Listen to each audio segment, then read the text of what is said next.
હવારમાં રાસ તડકે વહી ગયા, પાછા કે તેલ અને દાંતો લઈને તું આવ. હા હારું લ્યો. હવારમાં આગાશી તાઢી બહુ લાગતી હતી તો થયું કે મોજા પહેરી લઉં અને પછી કચરો ભેગો કરું. ત્યાં અમારા બેન મોજા ન પહેરતી પલ્લી જાહે, મારે નાવાનું છે અને ઈ કામ તારે કરવાનું છે. શાબાશ. અમારા બેનનું આવું કામ છે. એને 20 એકડા આવડી ગયા ને તો એને સ્ટાર આવ્યો.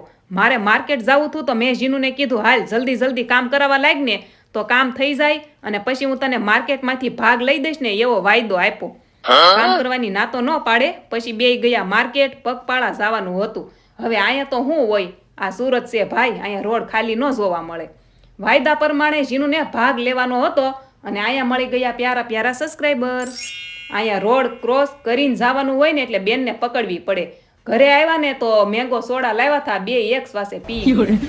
મેંગોથી પેટ ભરાઈ જાય એવું મેં સાંભળ્યું છે. એ બધું તો ઠીક, ખાવાનું બનાવવાનું હતું અને પછી સોળી વીણવાની હતી. જીનુને કીધું હાલ વીણાવા લાગ ને તો જલ્દી થઈ જાય. તો મને કહે કે હું ક્યાં કામ કરવામાં ના પાડતી જ નથી. તો મળીએ નેક્સ્ટ વિડીયોમાં. જય દ્વારકાધીશ. Like share subscribe.